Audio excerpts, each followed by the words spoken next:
दूरमाळ रानावरून थंड हवेचा झोत येत जात होता. दूरमाळ रानावरून थंड हवेचा झोत येत जात होता. भिनभिनता गंध मातीचा मनमोहित करून जात होता. घराच्या खिडक्या, दारे, छतांचा, पानांचा, फुलांचा संवाद सुरू झाला आणि बघता बघता पावसाचा थेंब पहिला अलगद येऊन विसावला. मी एकटक त्याच्याकडे पाहत होतो. जणू त्याच्या सवे मुख संवादच साधत होतो. अंगावर उठलेल्या थंड शहाऱ्यांमधून त्याला अनुभवत होतो. एवढ्यात तो माझ्याकडे पाहून हसला, बोलला, काय रे, ओळखलं नाहीस का?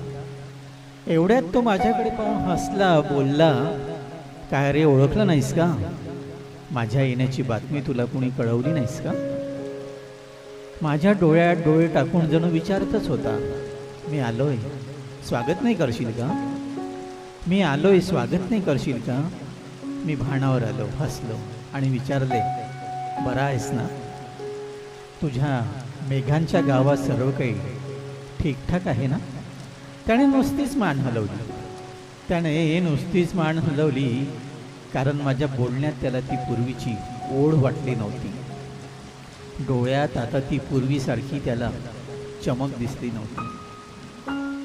आता त्याची नजर कुणाला इकडे तिकडे शोधू लागली होती. काय रे, कुठे आहेस ती? मागच्या वेळेस तर माझ्या स्वागताला तुझ्या सोबतच होती. मी काही बोलायच्या आधीच माझ्या डोळ्यातला उष्ण थेंब त्याच्या सर्वांगावर जाऊन पडला आणि या अचानक या वागण्याने तोही जरा अवघडला. तरी डोळ्यात बघत भीतच विचारण्याची हिंमत त्याने केली, पण माझ्या गालावरून ओघळलेली धार थेट त्याला जाऊन बिलगली. तिच्या घट्ट मिठीने आता तोही जरा बावरला आणि त्याला तिच्या सोबतीचा पहिला पाऊस आठवला. किती आतुरतेने ती माझ्या येण्याची वाट बघायची. मला घेण्यास अलिंगनी वेड्यासारखी धावायची.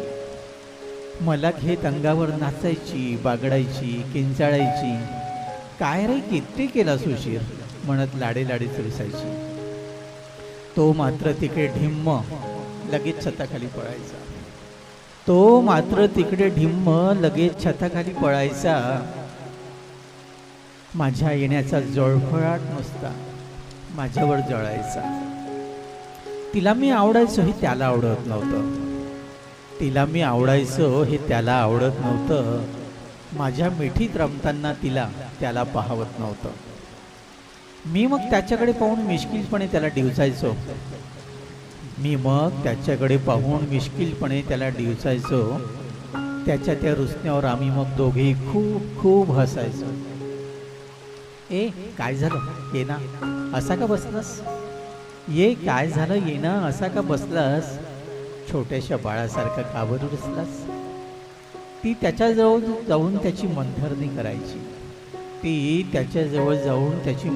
करायची. तिच्या चिंब अंगाच्या ओभे त्याला ती घट्ट विलगायची. मग तोही विरघळायचा आणि तिच्या सवे भिजायचा.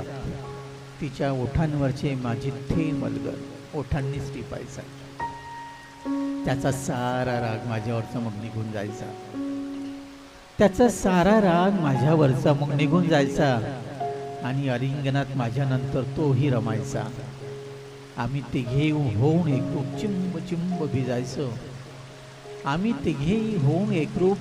चिंब भिजायचो. एकमेकांच्या आत्म्यातच जणू स्वतःचे अस्तित्व शोधायचो. इतक्यात वीज कडाडली. मी भानावर आलो. सारं लक्षात आलं. त्याचे अश्रू पुसले आणि अलगद त्याला मिठीत घेतला. गेली रे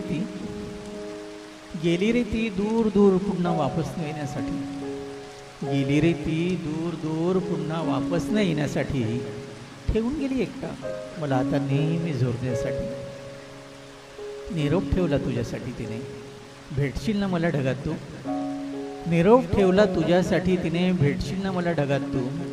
देशील का तिलाही माझा निरोप, जाशील जेव्हा नभात तू. सांग म्हणावं तिला आता मी कुणावर रुसायचं, सांग म्हणावं तिला आता मी कुणावर रुसायचं. तुझ्या आवडत्या पावसामध्ये मी कोणासोबत भिजायचं. कधीतरी येशील का परतून पावसाच्या थेंबातून, कधीतरी येशील का परतून पावसाच्या थेंबातून. शोधशील का मलाही तू कधी त्या दूर दूर नभातून. आता मात्र पाऊसही धो धो कोसळू लागला होता, आता मात्र पाऊसही धो धो कोसळू लागला होता. त्याच्या डोळ्याच्या पाटातून बेधुंद वाहू लागला होता. दोघांच्यात आता ती कधीच येणार नव्हती, दोघांच्यात आता ती कधीच येणार नव्हती.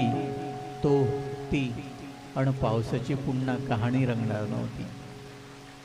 तिघांचाही आता होता वेगवेगळा पाऊस, तिघांचाही आता होता वेगवेगळा पाऊस.